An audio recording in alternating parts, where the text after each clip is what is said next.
ka! Naku! Ano ba nagkagawa mo, ha? Nakakailan sa puso sa'yo, eh! Napakasalbahe! Aalis ka ba? Ikaw talaga! Tita! Napakasalbahe! Tita, tama na po! Nakayatuloy ka sa simbahan! Kung ano pinagkagawa ka! May kasunod-sunod ka pa! Tama na! Punta ka ng Egypt! Talaga bang naloloka ka na? Sandali, Halika dito, babae ka! Sandali lang! Sige, sa kanila! Makinig kayo! Ano ba?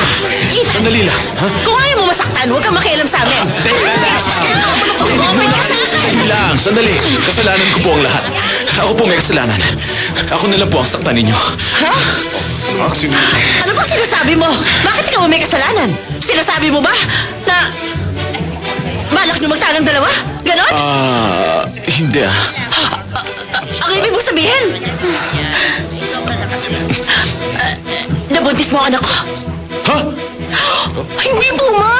Hindi po siya buntis. Congratulations, Mrs. Kim. Magkakaapo na kayo. Hindi po. Hindi po totoo yan. Dapat ikahiya ang ganitong bagay. Hindi po, hindi. Pagbubuntis sa isang regalo. Hindi. Hindi natin dapat kinakahiya. Hindi po siya buntis. Hindi po totoo yan, hindi. Pasensya na po. Hindi totoo yan. Teka, parang pamilyar ang mukha mo sa akin, ha? Ikaw ang tagapagmana ng Dehan Group of Companies, di ba? Oo nga. Tama nga ako. Apo ka lang. May-ari ng Dehan Group. Oo nga. Di ba? Siya nga yun. Hindi. Aba. Ikaw nga yun. Pastor, please. Ko na mukha ang agad. Makikiusap po sana ako sa inyo na huwag niyo na lang mababanggit sa iba na nandito ako. Gusto ko po kasing mag-isip kaya nagtatago ako sa mga tao. Huwag ka mag-alala. Hindi magsasalita sa iba ang kongregasyon ko. Makikiusap ako sa inyo na ilihim natin ito.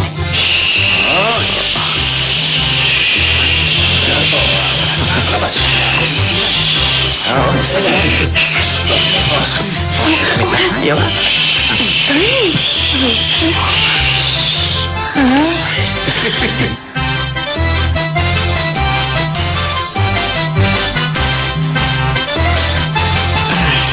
Mukhang minimemorize niya. Inulit na naman eh. Ikaw kasi, dapat ginamit mo ng impluensya mo para mapatanggal yung video. Tahimik. Kung ganon, ikaw pala ang babaeng ito. Nagkaroon ng malaking iskandalo sa school at lumabas ito sa TV. Nakakaasar. Napaka-romantic yung dalawa.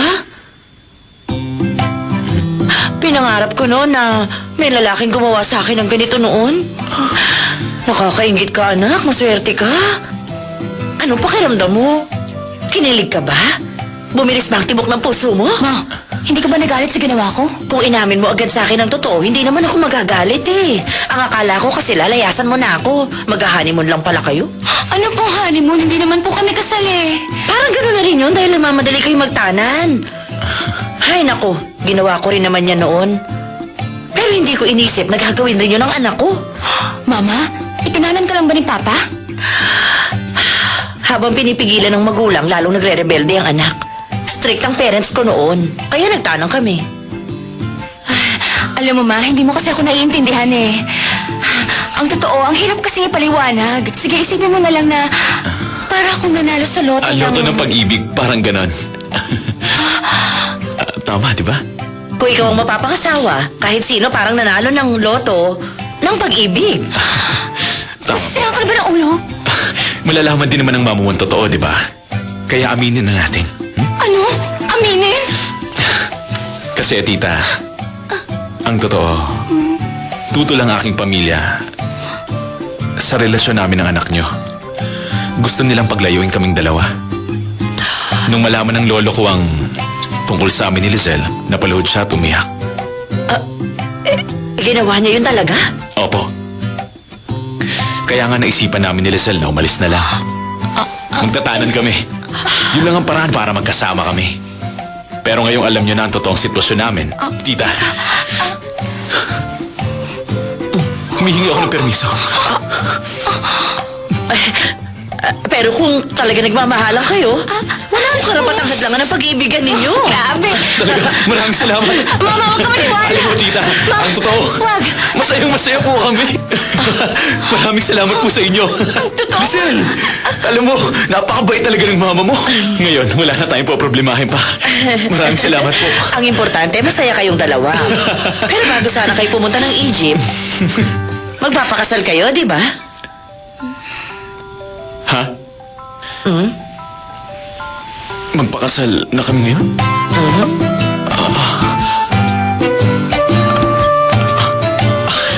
Pwede bang paghandaan muna namin?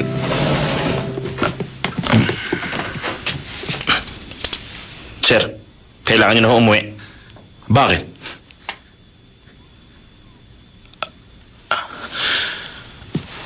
Ay. May nangyari ba?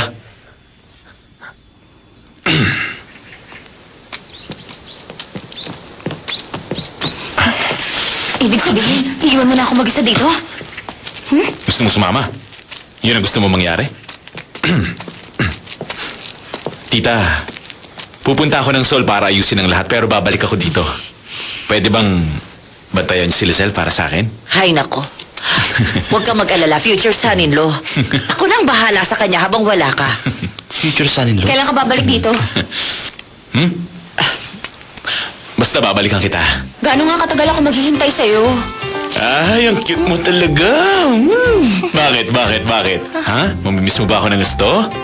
Aminin mo. Kapal mo ah! Hindi! Baka maniwala si mama na. Na ano?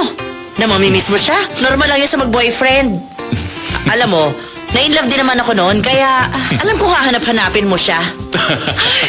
Naniwala na nga si mama. I will miss you too. Magpapakabait ka habang wala ako, ha? Promise, babalik ako agad, ha? Okay?